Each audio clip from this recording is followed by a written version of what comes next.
오늘은 창세기 38장의 말씀을 묵상합니다. 창세기 38장은 요셉의 넷째 형인 유다와 그의 며느리인 다말의 수치스러운 이야기가 기록되어 있습니다. 이런 수치스러운 이야기가 기록된 이유는 우리에게 가르칠 수 있는 교훈이 있기 때문입니다. 1절 말씀에 그 후에 유다가 자기 형제에게서 내려가서 아둘람 사람 히라에게로 갔다 나아가니라 말씀합니다. 유다가 형제들에게서 내려갔다는 말은 형제들을 떠났다라고 하는 의미입니다. 문제는 형제를 떠난 유다의 삶이 거룩한 삶이 아니었습니다. 먼저 아둘람 사람 히라와 친구 관계를 맺었습니다. 그는 이방인이었는데 2절에 보면 유다에게 좋지 않은 영향을 미친 사람입니다. 고린도전서 15장 33절에 속지 말라 악한 동무들은 선한 행실을 더럽힌다고 성경은 말씀합니다. 성도님들은 친구 한 사람 한 사람을 사귈 때에도 좋은 사람과 교제하는 복이 있으시기를 바랍니다. 또 다른 유다의 잘못이 2절에 기록되어 있는데 유다가 거기서 가나안 사람 수아라 하는 자의 딸을 보고 그를 취하여 동침했다.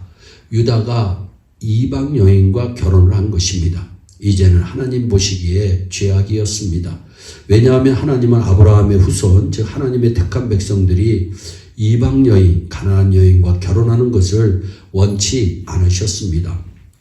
유다가 이방 여인과 결혼함으로 인해서 그의 가정에 참혹한 심판이 오게 됩니다. 유다에게는 세 아들이 있었는데 엘과 오난과 셀라입니다. 유다가 장자 엘을 위하여 아내를 취하니 그 이름은 다말이더라. 유다의 장자 엘이 여호와의 목전에 악함으로 여호와께서 그를 죽이셨다. 6절로 7절 말씀입니다. 장남이 죽자 유다는 둘째 아들 오난을 불러 말합니다.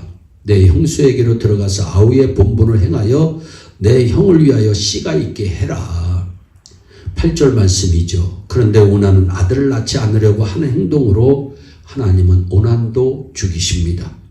유다의 집안에 장남이 죽고 둘째 아들도 죽습니다. 이제 남은 아들은 하나뿐입니다. 일이 이렇게 되다 보니까 유다는 나이 어린 셋째 아들 셀라에게 또다시 다말을 아내로 줄 수밖에 없는 상황이 되었지만 한 꾀를 세웁니다. 그래서 유다는 다말에게 친정으로 돌아가 셀라가 장성할 때까지 기다리라고 말합니다. 유다의 가장 큰 비극은 며느리 다말을 창기로 알고 근친상간을 행한 사건입니다. 유다는 수아의 딸이었던 아내를 잃었습니다. 그러니 외롭기도 하고 마침 이방인 친구 히라도 있고 해서 함께 딥나로 올라갑니다. 때는 양털을 깎는 철이었다고 성경은 말씀합니다. 유다가 딥나로 올라왔다는 소식을 며느리 다말이 듣습니다. 그래서 창기로 변장하여 딥나의 길 에나 인문 곁에 앉아 있습니다. 그래서 문 옆에 얼굴을 가리고 있는 여자에게 내가 네게 들어가도 되겠느냐 야곱이 말합니다. 며느리인 줄 알아보지 못하고 동침을 요구한 것입니다. 다말이 시아버지 유다에게 화대를 요구하자 염소 새끼 한 마리를 약속합니다. 그러나 다말은 당신이 염소 새끼를 줄지 안 줄지 어찌 알겠느냐며 약조물을 요구합니다. 그래서 유다의 인감 도장과 끈 그리고 짚고 다니는 지팡이를 달라고 말합니다. 유다는 세 가지 약조물을 건네주고 다말과 동침하고 유다로 말미암아 다말이 잉태하게 됩니다.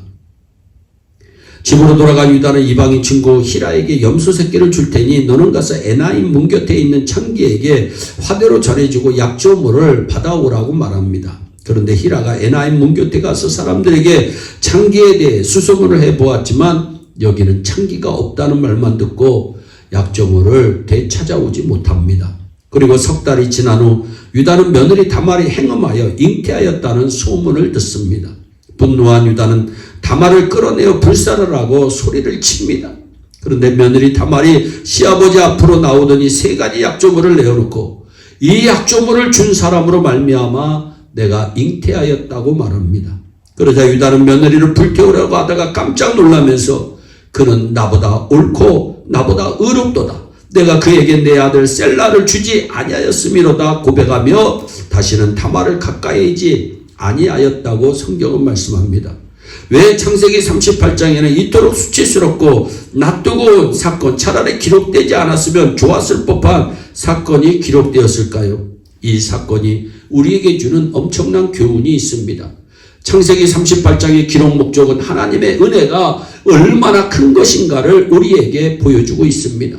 창기로 편장에서 시아버지와 동침할 것을 계획하고 그것을 실천한 다말은 훌륭한 여자라고 보십니까? 그렇지 않습니다. 그런데 이 다말이라고 하는 여인이 신약성서 첫 번째 책인 마태복음 1장의 첫째 줄에 당당히 예수 그리스도의 육신의 조상으로 그 이름이 올라가 있습니다. 다말이 흠과 죄에도 불구하고 예수님의 족보에 당당히 올라간 이유는 바로 그녀의 믿음 때문이었습니다. 다말이 예수님의 족보에 들어가고 천국에 들어간 여인이 된 것은 하나님의 은혜 이외에는 다른 설명이 불가능합니다. 유다도 얼마나 큰 죄인입니까? 자기 동생을 은 20개에 팔아먹었습니다. 동생을 팔아먹고 먹은 것도 큰 죄인데 며느리와 근친 상간을 한 아주 큰 죄인입니다. 그런데 야곱이 죽기 전 유다를 이렇게 축복합니다. 홀이 유다를 떠나지 아니하며 치리자의 지팡이가 그 발 사이에서 떠나지 아니하시기를 실로가 오시기까지 미치리니 그에게 모든 백성이 복종하리로다. 창세기 49장 10절의 말씀입니다. 홀은 왕의 지팡이입니다. 유다로부터 예수님이 오시게 된다는 복된 예언입니다. 그래서 예수님은 유다 지파의 사자라고 불리게 되었습니다. 유다의 죄는 용서함을 받았고 구약에서 가장 큰 은혜를 입은 사람이 됩니다. 예수님 앞으로 나오면 하나님의 구원도 은혜이지만 성화되는 것도 은혜입니다. 예수님은 의인의 친구가 아닙니다. 예수님은 죄인들의 친구이십니다. 예수님은 의인을 구하러 오신 것이 아니라 죄인을 구하러 오셨다고 말씀하셨습니다. 우리의 죄가 아무리 커도 상관이 없습니다. 하나님의 은혜는 어떤 죄도 다 용서하시는 은혜입니다. 예수 그리스도가 나의 죄를 용서하시는 구주시라는 믿음이 인간을 의롭게 만들고 위대하게 만듭니다. 인간을 멸망과 지옥으로부터 건져주는 것도 믿음이고 부패한 사람이 거룩한 사람으로 바뀌는 것도 믿음입니다. 이 믿음은 하나님의 은혜로 말미암아 오는 것입니다. 우리 온 성도들이 모두 다 이 귀한 은혜를 받고 믿음의 삶으로 날마다 전진하는 축복의 주인공들이 되시기를 주 예수 그리스도의 이름으로 축원합니다. 기도하겠습니다. 사랑의 하나님 참 감사합니다. 야곱이 범죄하였지만 하나님의 은혜로 하나님 정말 복된 인생이 되고 하나님 그의 아들 유다도 범죄하였지만 하나님의 은혜로 복된 인생의 주인공이 됩니다. 아버지 다말도 하나님 앞에 범죄하였지만 하나님의 은혜로 예수님의 족보에까지 올라가는 축복의 여인이 됩니다. 하나님 우리가 사는 것도 하나님의 은혜임을 고백합니다. 하나님 이 설교를 듣는 온 성도들이 하나님의 은혜에 감격하며 오늘도 사는 축복의 주인공들이 다 되게 하여 주옵소서. 감사하옵고 예수님의 이름으로 기도하옵나이다. 아멘.